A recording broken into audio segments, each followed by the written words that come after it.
Hello students, आज हम लोग बात करेंगे मुद्रास्फीति पर, जो एक स्टूडेंट की डिमांड पर आज ये टॉपिक रखा जा रहा है। मुद्रास्फीति को जानने से पहले हम थोड़ा सा व्यापार चक्र के बारे में जानेंगे। व्यापार चक्र अर्थव्यवस्था में आर्थिक क्रियाओं में होने वाले उच्चावचन को प्रदर्शित करता है। वेव की तरह आपकी आर्थिक क्रियाएं चलती हैं, एक बार बढ़ती हैं और एक बार गिरती हैं। ये बढ़ना और गिरना जो है, ये पूर्ण रोजगार स्तर के ऊपर और पूर्ण रोजगार स्तर के नीचे पाया जाता है।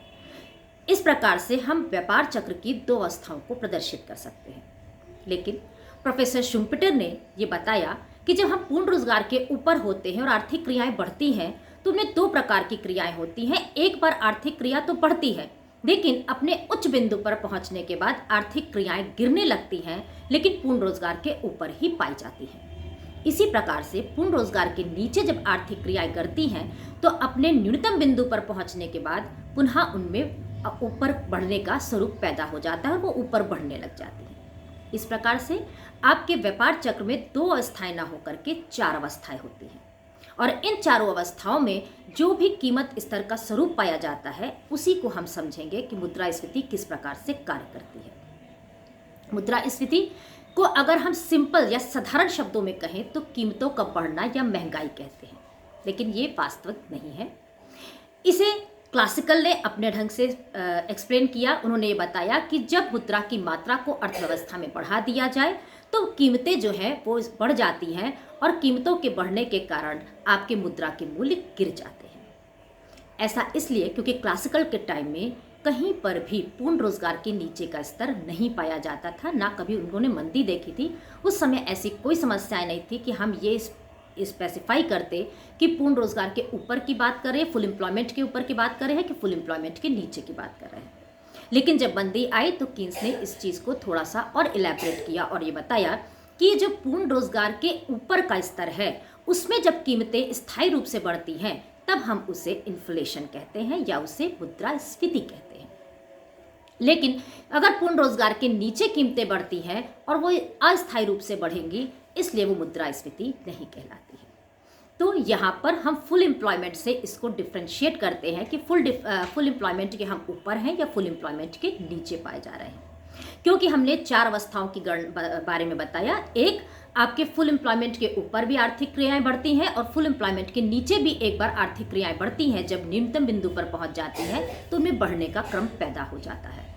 तो यहाँ पर आपको मुद्रास्फीति जो है उसका एक स्वरूप जो दिखाई पड़ेगा, वो तब दिखाई पड़ेगा जब किसी भी कारण से आप फुल एम्प्लॉयमेंट पर हैं और आप किसी भी कारण से आर्थिक क्रियाओं में अगर निवेश बढ़ जाते हैं, तो ये क्रिया आपकी बढ़ने लगती है। बढ़ती हुई निवेश आपके उत्पादनों को जनरेट करेगी, क्योंकि उत्पादन नहीं बढ़ सकते इस कारण से क्योंकि आप अपने संसाधनों का पूर्ण प्रयोग कर चुके हो।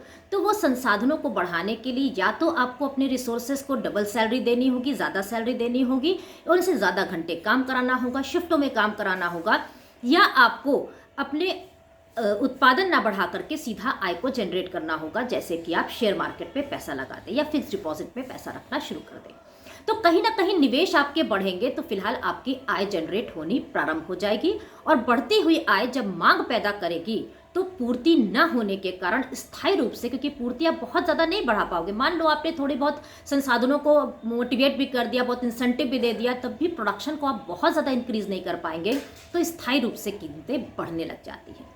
ये बढ़ती हुई कीमतें जो मुद्रा के मूल्यों को गिरा देती हैं, इसी को मुद्रास्फीति कहा जाता है, जिसे हम इन्फ्लेशन के नाम से जानते हैं। जब ये बढ़ती चली जाती है तो हम लोगों ने देखा कि जब आप आर्थिक क्रियाओं को बढ़ा रहे हैं, इन्वेस्टमेंट्स को बढ़ा रहे हैं, आय को बढ़ा रहे हैं, और आप जबरदस्ती प्रोडक्शन बढ़ाना चाह रहे हैं, तो कहीं ना कहीं आपकी लागतें इसमें बढ़ने लग जाती हैं, क्योंकि हाई वेजेस पर ही आप अपने इंसेंटिव दे करके ही आप अपने वर्कर्स को और ज़्यादा काम करने के लिए प्रेरित कर सकते हैं, मोटिवेट कर सकते हैं।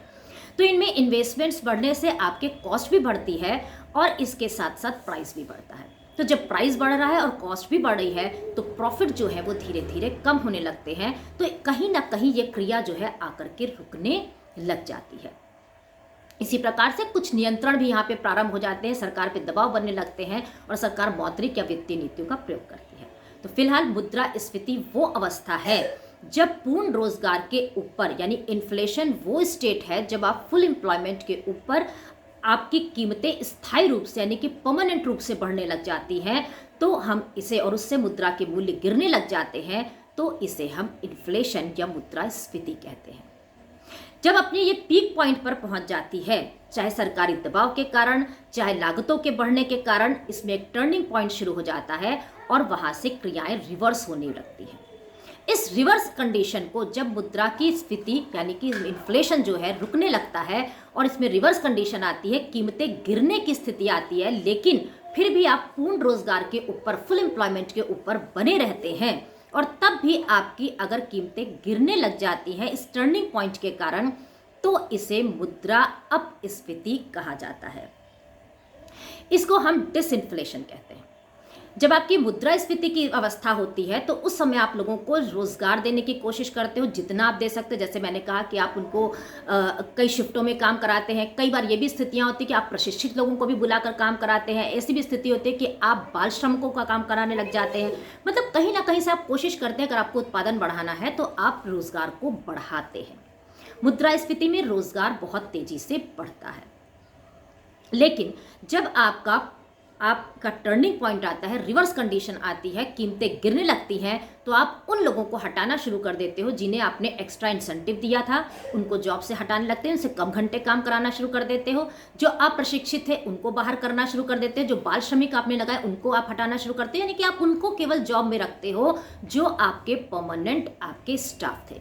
उसके अतिरिक्त जितना भी आपने, अगर आपने उन्हें मानदेय पर रखा हुआ है या आपने उन्हें किसी भी तरह से इंसेंटिव दे करके रखा हुआ है, तो आपने टेम्परेरी अगर उन्हें रखा हुआ है तो आप उन टेम्परेरी वर्कर्स को हटाना शुरू कर देते हैं, क्योंकि प्रोडक्शन अब आपका गिरने लग जाता है, इन्वेस्टमेंट्स आपके गिरने लग जाते हैं, आपका टर्निंग पॉइंट आ चुका है।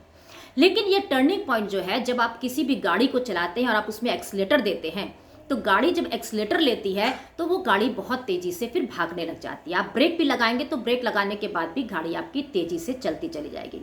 सेम टू सेम प्रोसेस जब आप रिवर्स करते हैं तब भी यही होता है कि जब आप गाड़ी को रोकते हैं तो गाड़ी आपकी एक बारी में नहीं रुकती, क्योंकि जो आपका एक्सीलेटर होता है वो बहुत तेजी से चल चुका होता है। जब आप ब्रेक लगाते हैं, एक ही ब्रेक अगर आप लगाएंगे तो गाड़ी आपकी एक बारी में नहीं रुकेगी, आपको कई बार ब्रेक लगा करके गाड़ी को रोकना पड़ता है। हाँ, अगर आपके व्हील में आजकल की डिस्क लगी है तो एक अलग बात है, अदरवाइज वो गाड़ी इतनी आसानी से नहीं रुकती है।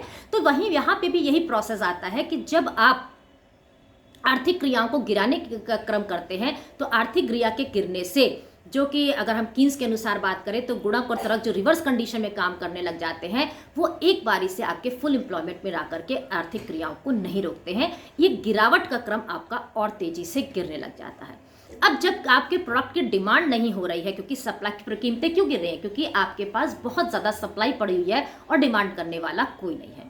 तो अब आप ये सोचते हो कि अभी भी हमारे पास सप्लाई बहुत ज़्यादा है, डिमांड अभी भी नहीं हो रही है, जनरेट नहीं हो पा रही है, तो आप निश्चित तौर पर उन लोगों को अनएम्प्लॉयड करना शुरू कर देते हो जो आपके परमानेंट स्टाफ होते हैं। तो परमानेंट स्टाफ को जब आप हटाना शुरू करते हो तो इसी को हम मंदी या डिफ्लेशन कहते हैं, या हम इसको अपस्फीति कहते हैं।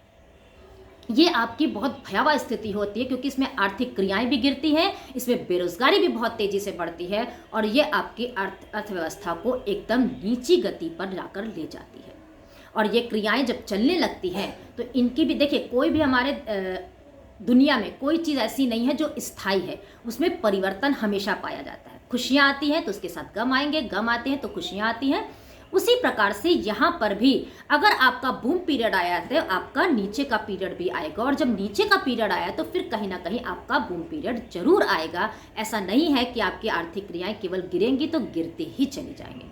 इसमें भी आपका एक न्यूनतम बिंदु पाया जाएगा, एक लोअर पॉइंट आपका पाया जाएगा, क्योंकि आप जब ये लोग आपके डिमांड नहीं करते हैं तो उनके दिमाग में ये होता है, उनको एक्सपेक्टेशंस ये होते हैं कि अरे अभी तो कीमत और गिरेगी तब खरीद लेंगे, अरे अभी तो कीमत और गिरेगी तब खरीद लेंगे। लेकिन एक समय के बाद वो भी, ये कस्टमर भी सोचने लगता है कि नहीं, अब हमको प्रोडक्ट परचेज कर लेना चाहिए। दूसरा, गवर्नमेंट के ऊपर फिर दबाव पड़ता है। गवर्नमेंट यहाँ पर फिर अपनी फिस्कल पॉलिसी और मॉनेटरी पॉलिसी को अप्लाई करती है, मौद्रिक नीति और राजकोषीय नीति को अप्लाई करती है, और उसमें फिर से कहीं ना कहीं कुछ ऐसी क्रियाएं करना प्रारंभ कर देती है जिससे कि लोगों की क्रय शक्ति बढ़ने लग जाती है। जब लोगों के हाथ में क्रय शक्ति आती है तो लोग प्रोडक्ट की डिमांड करना प्रारंभ कर देते हैं और यहाँ से आपका लोअर पॉइंट से आप फिर टर्न कर जाते हैं और फिर आपकी कीमतें, अर्थव्यवस्था की जितनी आर्थिक क्रियाएं हैं धीरे धीरे बढ़ने लग जाती हैं। निवेश बढ़ता है, उत्पादन बढ़ने लगता है, आय बढ़ती है, क्रय शक्ति बढ़ती है और सारी क्रियाएं बढ़ने लग जाती हैं। लेकिन आप पूर्ण रोजगार के नीचे ही रहते हो। जब पूर्ण रोजगार के नीचे रहते हो और उसके बाद भी आर्थिक क्रियाएं बढ़ने लगती हैं तो ऐसे को हम री इन्फ्लेशन कहते हैं या मुद्रा प्रत्यस्फीति कहा जाता है। यानी आपको 4 तरह की स्टेजेस दिखाई पड़ेंगी, एक इन्फ्लेशन, दूसरा डिसइन्फ्लेशन, तीसरा डिफ्लेशन और रिफ्लेशन। इन्फ्लेशन और डिसइन्फ्लेशन पूर्ण रोजगार के ऊपर की अवस्था है और डिफ्लेशन और रिफ्लेशन ये आपके पूर्ण रोजगार के नीचे की अवस्था है। लेकिन आपका इन्फ्लेशन और रिफ्लेशन दोनों बढ़ने की अवस्था है जिसमें कीमतें बढ़ती हैं और डिसइन्फ्लेशन और डिफ्लेशन ये दोनों गिरने की क्रिया है जिसमें कि आपकी आर्थिक क्रियाएं गिरती हैं और कीमतें गिरती हैं। मुझे लगता है कि आप जो जानना चाह रहे थे वो आपको आसानी से इस समय समझ में आ गया होगा, बहुत सरल शब्दों में समझ में आ गया होगा। तो इसके साथ ही आप लोग सब्सक्राइब करना ना भूलें, लाइक करना ना भूलें और शेयर करना तो बिल्कुल भी ना भूलें। धन्यवाद।